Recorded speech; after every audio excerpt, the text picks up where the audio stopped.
Salut tout le monde, c'est Zetura. Aujourd'hui on se retrouve pour une nouvelle vidéo sur des figurines.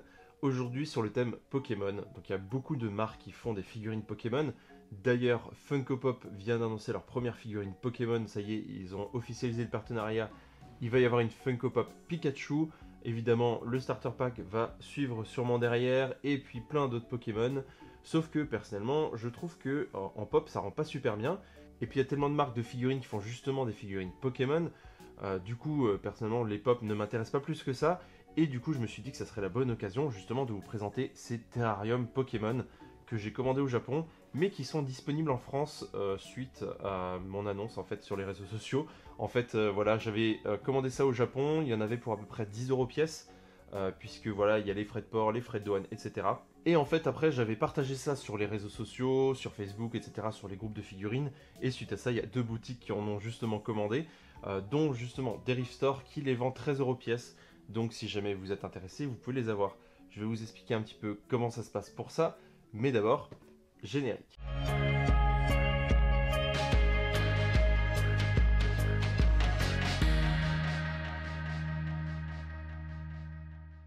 Alors donc ici vous avez donc les deux collections de Terrarium, les deux premières collections. Donc celle-là c'est la première collection qui est sortie.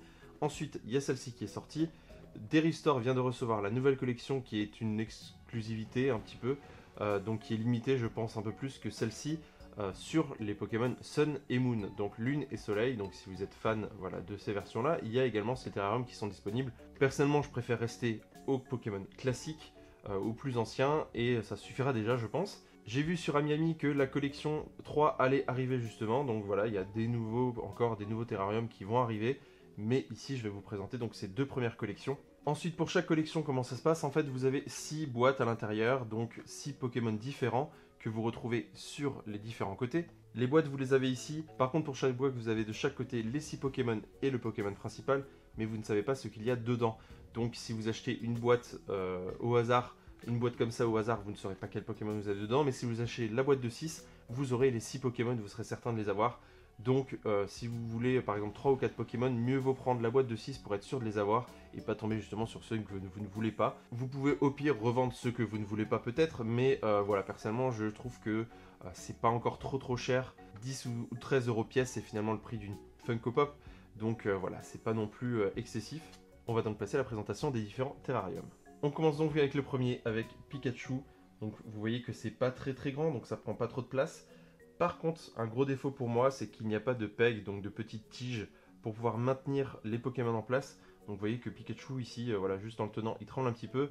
Et si je secoue, il tombe dans la Pokéball. Donc ça c'est vraiment pour moi le gros défaut. Donc à savoir qu'en fait ça vient en différentes parties. Donc pour celui-ci par exemple, il y avait le sol et Pikachu. Vous allez voir qu'il y en a d'autres plus complexes. Donc en fait, voilà, vous recevez un genre de mini puzzle, c'est vraiment très basique, hein. Il y a maximum 6 pièces, je pense, et encore, c'est quand il y a justement plusieurs Pokémon. Donc ici, voilà, vous avez le sol, vous avez Pikachu, que ça arrive dans des petits sachets, vous les sortez des sachets, vous les mettez dedans, et puis c'est tout. Donc ici, vous avez une surface plate pour que la Pokéball ne bouge pas et reste, évidemment, ne roule pas. Ça permet aussi au sol de tenir en place, puisque le sol va avoir justement aussi une petite partie coupée, donc voilà, le sol, lui, tiendra en place. Mais par contre, il n'y a pas de petites tiges sur les pattes des Pokémon ou autres pour que en fait, vous puissiez les disposer comme vous voulez. Mais du coup, ben, ça fait ce désavantage que si vous bougez, et ben, forcément ça tombe. Donc voilà, il faut le savoir, c'est des Pokéballs à mettre en place et à ne plus toucher. Donc ici, je vais remettre Pikachu en place.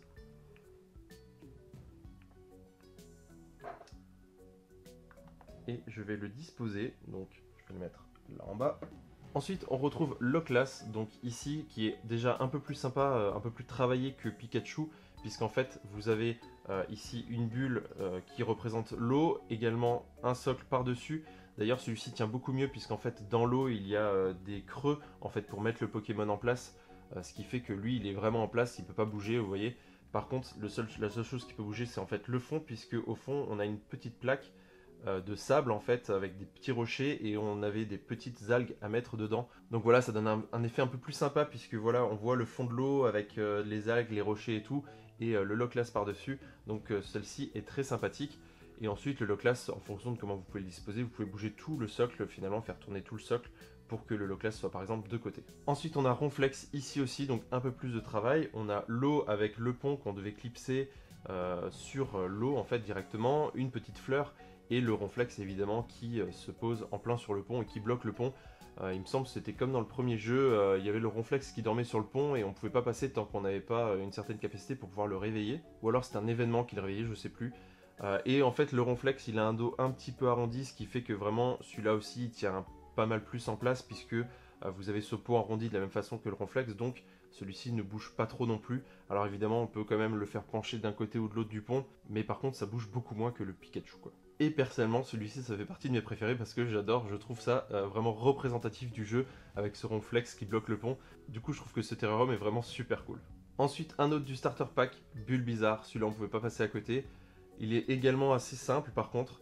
Donc vous avez le sol, il y avait des petites fleurs à mettre justement dans le sol. Celles-ci ont justement des petites tiges, des petits pegs pour pouvoir les fixer. Et également les petites fleurs à mettre justement dans ces lianes. Mais ça donne, voilà, ça représente quand même assez bien aussi Bulbizarre. Il est très mignon aussi. Donc voilà, aussi un très joli terrarium. Ensuite on trouve l'évolution de Draco, j'ai oublié son nom. Et ici par contre dans des sortes de vagues, donc là c'est très basique, vous avez juste la pièce justement représentant les vagues, vous mettez Draco dedans et puis c'est en place. Ça bouge pas trop non plus, il est assez bien calé, le Pokémon est aussi bien défini, on voit le bout de sa queue avec les boules etc. Je viens de me rendre compte que j'aurais pas dû dire ça comme ça. Mais par contre évidemment on le voit pas trop puisque c'est caché dans les vagues, mais justement les vagues donnent beaucoup de dynamisme à ce terrarium donc il est assez sympa aussi. Et enfin on a le dernier terrarium de cette collection numéro 1 avec Evoli. Donc ici qui penche du coup justement en avant, normalement il a la patte avant un petit peu relevée, voilà, si j'arrive à le remettre droit, à chaque fois il retombe un petit peu.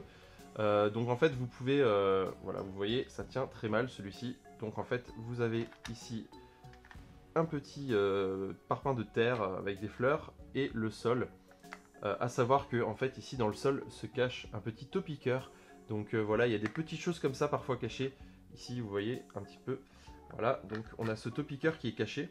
Sur les autres, c'était pas le cas. Donc on a ce petit bout de terre et en fait donc Evoli a une patte levée, donc ça permet par exemple de lui mettre la patte sur l'escalier si on veut pour faire comme s'il allait monter l'escalier ou simplement le montrer de face avec la patte levée. Évidemment si vous mettez la patte sur l'escalier il tiendra un petit peu mieux que ça. A savoir que cet Evoli je l'avais eu en fait dans une box par abonnement et du coup c'est ça qui m'a fait acheter en fait toute la collection parce que j'ai craqué dessus. Donc j'ai évidemment un Evoli en double puisque j'avais déjà reçu celui-là, donc celui que je n'ai pas ouvert c'est forcément le Evoli. Donc je le ferai gagner à la fin de la vidéo, restez jusqu'à la fin. On passe à la collection numéro 2. Dans la collection numéro 2, on commence avec un duo avec Psychoquack et Ptittar. Donc ici voilà ils ont mis Ptittar sur justement un nénuphar et également donc Psychoquack sur la rive avec une feuille pour le protéger. C'est assez mignon, c'est plutôt sympa justement d'avoir justement ce combo des deux Pokémon. Ça leur permet justement de traiter un peu plus de Pokémon sans pour autant sortir 150 terrariums. Donc ça c'est plutôt une bonne idée. Et ici on retrouvait donc deux plaques, donc il y avait d'un côté le socle avec l'eau et le socle avec la terre. Par contre son défaut c'est que le Ptittar, comme pour Pikachu et Evoli, il a des très petites pattes. Donc il tient très mal, donc il faut être assez minutieux pour pas justement que Ptittar tombe sur le côté. Sinon après à chaque fois il faut réouvrir la Pokéball. Ensuite on trouve un deuxième duo avec ici Sablette et Osley, qui est très sympa aussi. Donc ici c'est plus dans le désert avec une petite oasis ou un truc du genre. On a également le petit palmier et le Sablette en fait qui sort du sol. Donc voilà ça permet de faire Sablette qui regarde Osley. Sablette vous pouvez évidemment le sortir. Voilà c'est un Pokémon entier, vous pouvez le faire le mettre sur le sable si vous voulez au lieu de le mettre dans le trou. Mais je trouve ça évidemment plus sympathique puisque c'est un petit peu prévu pour. Ensuite si je me trompe pas on trouve Articodin. Donc l'oiseau de glace, donc qui est un Pokémon légendaire dans les premiers Pokémon. Celui-ci est un peu particulier parce que vous avez de la glace tout autour, un peu comme le Draco. Donc vous avez des sortes de vagues de glace autour du Pokémon. Mais par contre en fait vous le faites tenir à l'intérieur. Et il y a comme un petit lancer de glace. Donc c'est comme en fait si le Pokémon crachait sa glace, crachait son attaque avec toute la glace qui vient autour de lui. Ce qui fait que celle-là, voilà, elle est assez dynamique, elle est vraiment très sympathique. Et j'espère qu'ils vont justement en faire d'autres où justement on voit ces attaques des Pokémon. C'est vraiment, ça donne vraiment beaucoup de dynamisme et c'est vraiment très sympa quoi. Ensuite on retrouve de nouveau Pikachu, ici dans une ambiance un petit peu genre Noël avec de la neige etc. Et Togepi en fait qui est sur une boule de neige. Rien de particulier en plus, par contre pour celui-ci, ils ont mis des traces de pieds justement pour Pikachu dans la neige, ce qui fait que Pikachu bouge un peu moins que dans les autres, que pour les autres terrariums. Donc je pense qu'ils ont un petit peu appris de leur erreur sur les premiers terrariums. Ils ont au moins mis justement ces 2 emplacements pour les pieds pour qu'au moins ils bougent un petit peu moins. Par contre, si vous donnez un coup de dent, évidemment il va sortir. Il n'y a toujours pas 2 petites tiges, mais au moins voilà, il ne se déplace pas sur lui-même, sur les côtés ou autre. Donc ça maintient un petit peu plus. Ensuite, un des starter packs qui nous manquait ici, Dracofeu, qui est vraiment très très beau, avec en fait de la fumée autour, comme s'il était en train de voler dans les nuages. Il est également en train de cracher, donc ça c'est un petit truc qu'il faut lui mettre dans la bouche, donc en train de cracher des flammes. Il y a également son bout de la queue qui est un peu similaire, avec justement de la flamme translucide. Et à l'arrière, on retrouve un bout de volcan. Alors ce que je trouve un petit peu dommage, c'est que le volcan est pas droit. Si vous vraiment vous mettez le sol comme il faut, le volcan n'est pas droit. Donc je sais pas si le but c'était de donner cette impression que voilà, il est en train de voler dans tous les sens, etc. Mais par contre, voilà, le volcan, j'aurais préféré le voir droit. Ça aurait, bien sûr, ça aurait fait comme si Dracofeu montait tout droit, mais c'est pas trop grave. Alors qu'ici, justement, le fait que le volcan soit de travers, dans ce cas-là, il aurait plutôt fallu que Dracofeu soit de travers aussi, parce que vous n'avez pas la possibilité de mettre justement ces flammes de côté. Donc voilà, un petit peu dommage. Je pense que voilà, Dracofeu de côté avec le volcan droit aurait été plus sympa. C'est le petit défaut, mais sinon voilà, ça reste comme tous les autres pour moi, un terrarium très sympa.